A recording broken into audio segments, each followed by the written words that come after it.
The Concerned Citizens of the Lowcountry is holding its third annual fundraiser and silent auction on April 21st. In this edition of Quintin's Close-Ups, I sit down with the founder and executive director, Edward Jones, one-on-one. And be sure to download the free Quintin's Close-Ups app in your Apple or Google Play stores. Edward Jones, it's so good to see you again. It's always a pleasure, Quintin. I appreciate it. It's always a pleasure. I appreciate that. You know, the last time I saw you was at the Cooper River Bridge run when I was trying to run 45 minutes, but I ended up doing 50 minutes Saturday. I have confidence in you. Once you complete it. Oh, thank you. Thank you greatly. It was fun. Windy up on the bridge. I can imagine. Yeah. But I know you've been extremely busy as well. Always. What in your mind says that you're busy right now? Well, I got some kids waiting on me at Martin Park to practice baseball. At 5:30 practice. Right. That didn't know I'm busy. Yes. And I know that you called me up a couple of months ago. I was coming from an interview and I had to stop at the corner of Broad and Meeting to figure out what it was. And I understand you have some good news to tell me.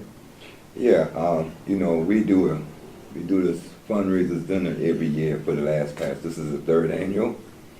But this is the first year looking at people in the community, people that are doing things, and we honor them.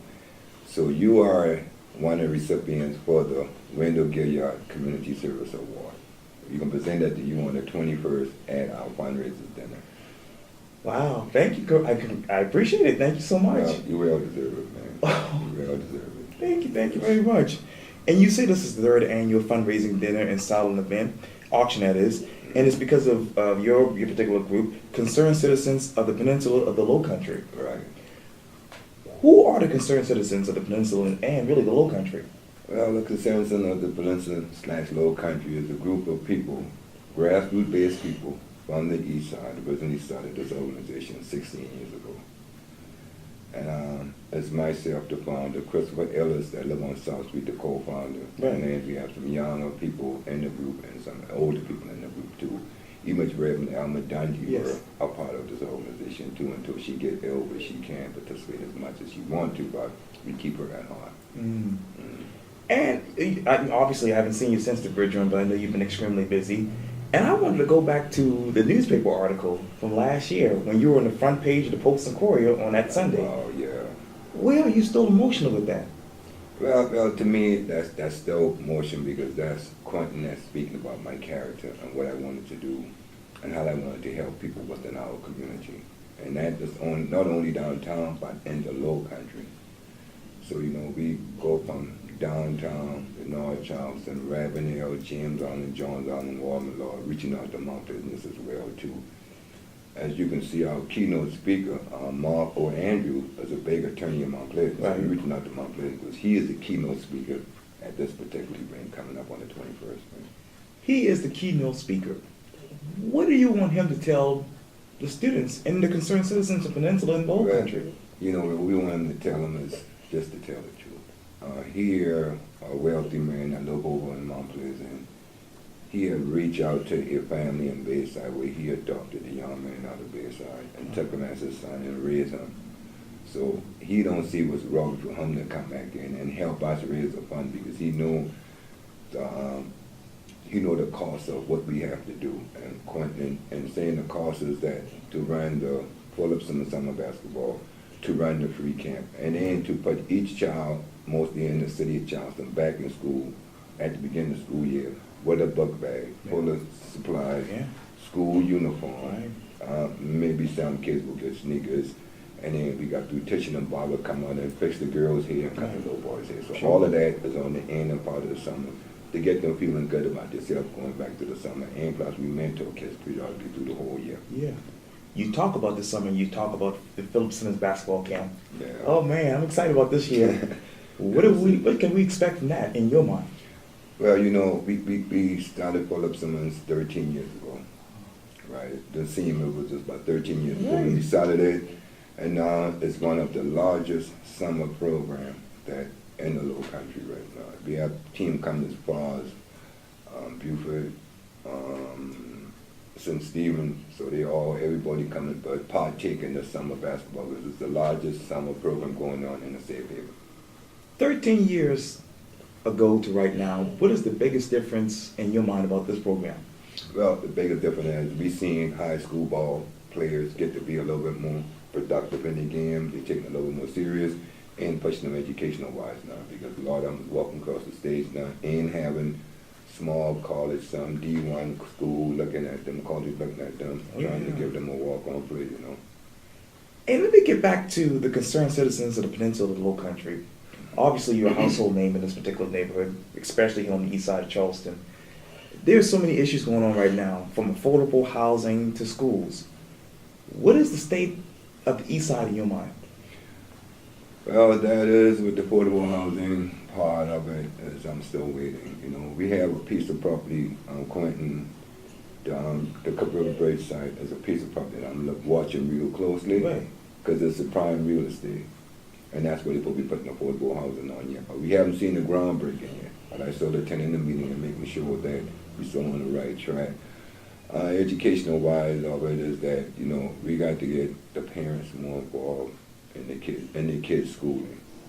You know, really they're sending the kids to school, and the parents are not there to hold the teachers and the principal accountable for their kids learning, and they're not doing their part too. So not, all of us have to come together as a team to play a part.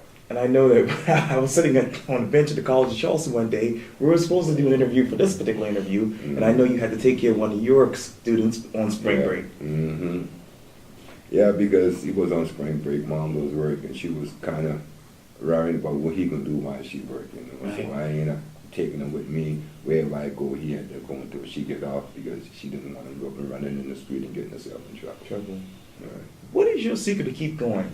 You've been doing this as long as I've been a kid, and I'm 33 years old now. I'm doing it for like 42 years, man. The secret of keep going is because each time you look around, there's still kids out there.